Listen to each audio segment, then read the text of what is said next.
This is my live reaction to The Seven Deadly Sins, Chapter 337, Merlin. She's on the cover.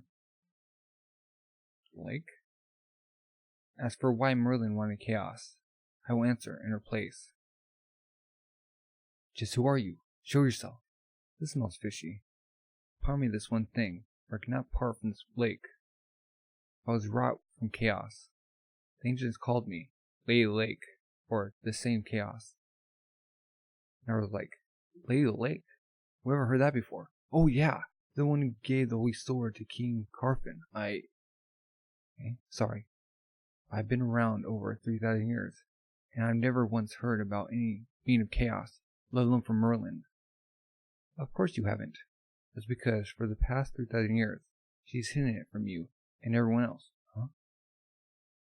Merlin kept that from us? Why in the world? What are you talking about? Let me tell you a story of long ago. Long ago, here in Britannia, there existed a capital blessed with prosperity that sided with neither the demons nor the goddesses. The name of that capital, where the superior wise men of humanity lived, was Balalion. There, under the pretext of research in elfin magic, but really to serve as weapons against the higher-ranking demons and goddesses, human children who possessed an aptitude for magic were experimented on as test subjects. Among them, a child was born with the strongest and unique magic, Merlin. From birth, she was a prodigy with a talent and wit that far surpassed the wise men of the capital. But inside, she was nothing more than a child hungering for the love of a parent. However, although the leader of the wise men, her father, gave her what amount of reading material and test reform. Sick of it all, she up and ran away one day. Crying, she walked on and on with no destination in mind. Her heart was exhausted, and her tears dried up. Still, she evaded her pursuers and fled, but eventually they caught up to her. Oh, and they're attacking her. Her days that felt like prison were upon her again. Or so she thought. Then a boy saved her. That boy was Merlin of the demon race. The captain's named Merlin? Oh, nice going. I had no idea you'd had such a terrible past. It was a long time ago. When he gently put out his hand, her heart was filled with a love she had never gotten from anyone else. Every time she saw Meliodas, that feeling deepened, and with time transformed into something special. Wait, so Merlin had feelings for the captain? No way.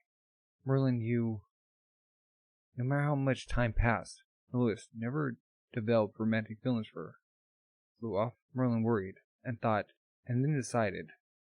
She abandoned her form as a little girl, and recreated herself in the image of a doll woman. In order to keep her body like that, she stopped the time that coursed through her, also that she could win over Meliodas' heart forever. Comes back, changes back, that hope was never realized, and he was stolen by another. Oh, Elizabeth of the goddesses. Shock, sadness, anger, jealousy. Young Merlin was assailed by the dizzying maelstrom of feelings. But she could not bring herself to hate the two of them. She returned to Balalion on her own and attempted to fill the gaping hole that had opened in her heart, and gobbled up scripts, applying herself to magical training, and greedily devouring all the knowledge of the world. But her heart still hungered, and she spent her days troubled. Then one day, she heard the wise men gossiping, and learned of a certain being, Chaos. The drive of power that was born amidst ancient stars, far, far away. It said that Chaos first created the world.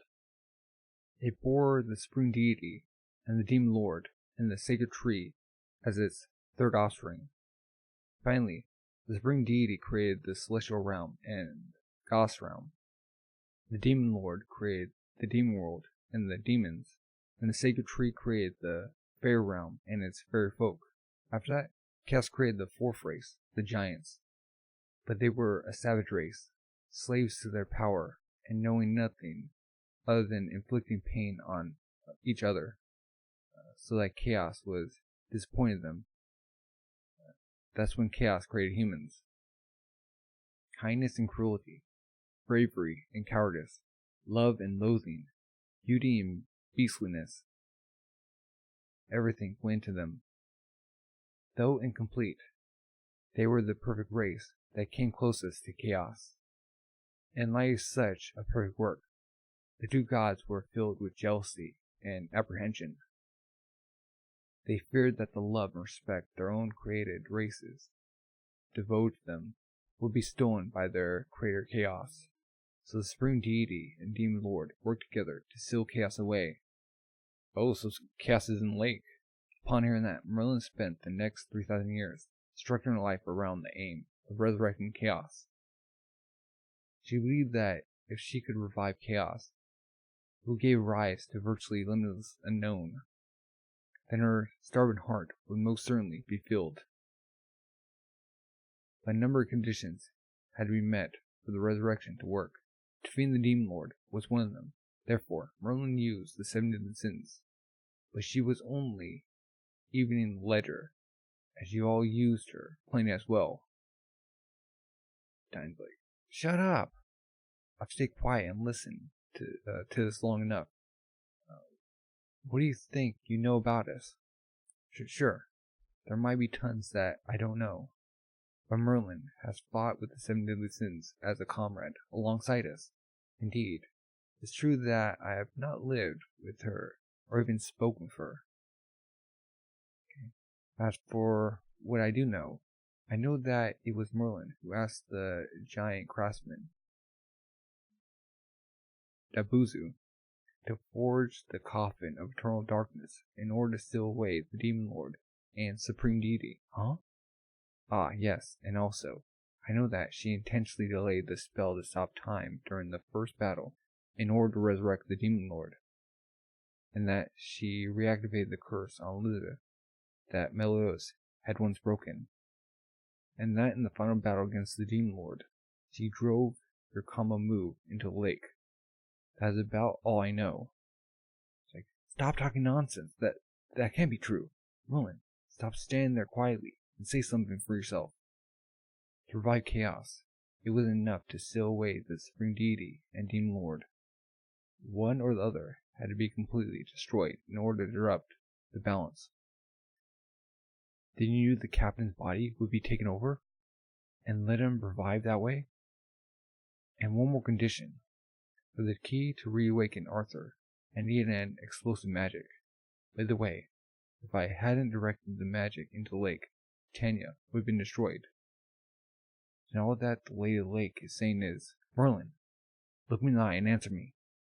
Did you really try to kill Elizabeth? Meliodas, your objective was one thing only, to break the curse on Sissy. If you'd done that, you might have abandoned the mission to defeat the Demon Lord, and I couldn't have that. You're lying, right? That's why you reactivated the curse. I'm also the one who saved Sissy. Then, when you assembled the 7 deadly sins, was that also all to carry out your goal? I thought you were a friend, or I don't get you. It should be no mystery. Hating someone so much you want to kill them, still being able to love them. That's what humans do. Here's your actions. In the end, I wonder if you and Merlin, being different races, will ever truly be able to understand one another.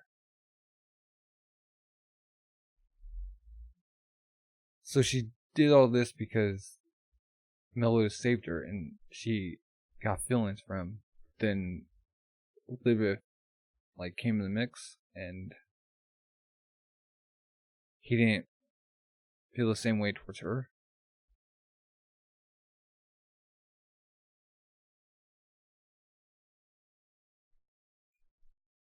So she's trying to bring back chaos.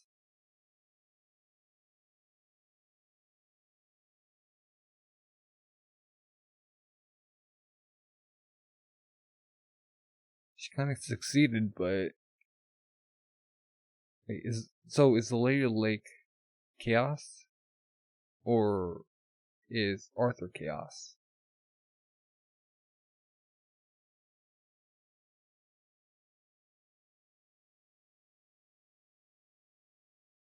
Huh. Confusing.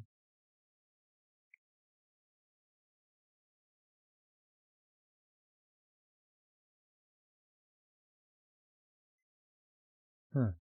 That's an interesting story. Chaos.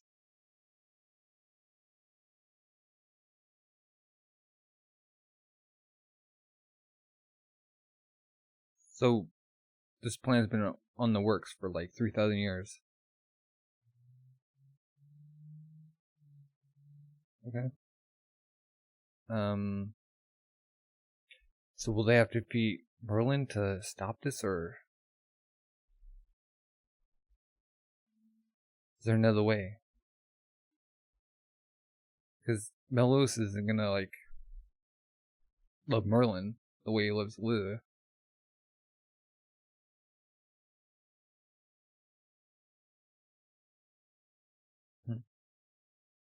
She couldn't like bring herself to love Escanor like as much as he loved her.